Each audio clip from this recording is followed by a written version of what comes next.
પરસોત્તમ ગુધર્મલ પમનાણી।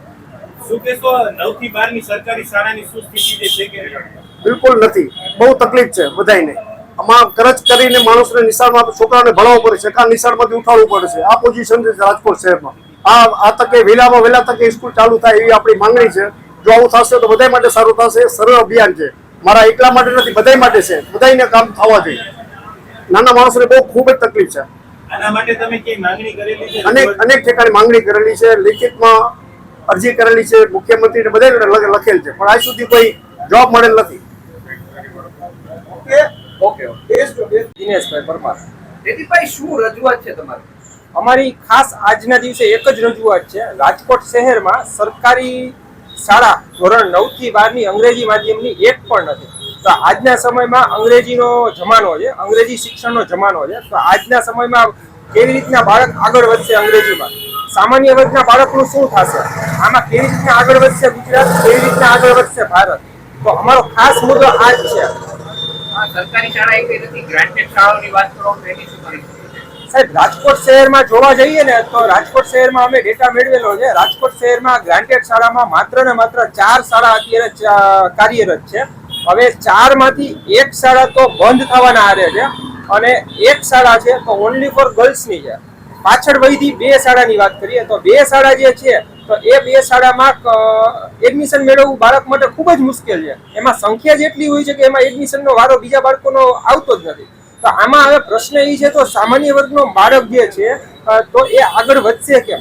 એક સામાન્ય પરિવારનો માણસ જે કાપડની દુકાનમાં કે XYZ ની દુકાનમાં કે મજૂરી કરીને ગુજરાન ચલાવતો હોય, તો એવા બાળકનું ભવિષ્ય શું છે? આજે સામાન્ય રીતે જુઓ તમે ખાનગી શાળામાં તો ધોરણ 9 થી 12 અંગ્રેજી માધ્યમમાં તમારે બાળકને ભણાવવો હોય તો પર યરની ફીસ 80,000 થી 90,000 રૂપિયા પર યરની ફીસ હોય છે। તો આ સામાન્ય વર્ગનો બાળક જે છે, માણસ જે છે, એનો બાળકને ભણાવશે કેમ? તો એ ખાસ એક ચિંતાનો અને અગત્યનો વિષય છે। તો એ જ ચિંતાનો વિષય અમને સતાવે છે। તો આવા બાળકનું ભવિષ્ય શું છે? તો આવા બાળકોમાં પણ CA, ડોક્ટર, એન્જિનિયર વગેરે જેવી ઊંચી પોસ્ટ ધરાવવાની ક્ષમતા અને આગળ અભ્યાસ કરવાની ક્ષમતા હોય છે। તો આવા બાળકનું ભવિષ્ય શું છે? અમારો આજ ખાસ સવાલ આ જ છે। આના માટે તમે કઈ રજૂઆત કે કઈ કરી? આ બાબતે અમે રાજકોટના જિલ્લા શિક્ષણાધિકારી કચેરીમાં ઘણી બધી રજૂઆત કરેલી છે, ઘણી બધી લેખિતમાં અરજી આપેલી છે। તે ઉપરાંત ગુજરાત રાજ્યના મુખ્યમંત્રી, ગુજરાત રાજ્યના શિક્ષણ મંત્રી તેમજ કમિશનર ઓફ સ્કૂલ ગાંધીનગરને અમે લેખિતમાં રજિસ્ટર પોસ્ટ એથી ઘણી બધી રજૂઆતો કરેલી છે। આ ઉપરાંત CMO ના પોર્ટલ ઉપર પણ અમે વ્યક્તિગત ઘણી બધી રજૂઆતો કરેલી છે। શું માગણી શું છે?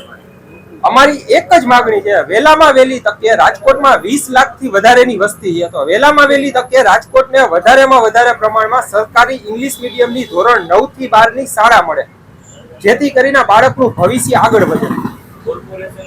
કોર્પોરેશનની એક શાળા શરૂ થઈ છે સરકારી ઇંગ્લિશ મીડિયમની, એના વિશે શું કહેશો? કોર્પોરેશને શાળા નંબર 100 ભગવતીપરામાં શરૂ કરેલ છે, પણ એમાં એડમિશનની પ્રક્રિયા હજી આજની તારીખ સુધી થયેલ નથી।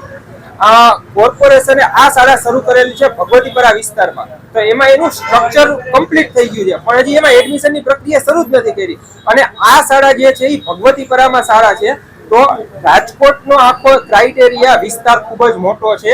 એક વિસ્તારમાં એક શાળાથી કાંઈ શક્ય ન બને। દરેક વિસ્તારમાંથી બાળક ત્યાં ભણવા જઈ શકે એવું શક્ય નથી, પોસિબલ નથી। તો રાજકોટના દરેક વિસ્તારમાં પોસિબલ હોય એટલી, શક્ય એટલી વધુમાં વધુ પ્રમાણમાં અને ઈઝી થાય રાજકોટની મધ્યમાં આવી શાળા મળે તો વધારે સારું। અમારી આ નમ્ર અરજ છે આપણે।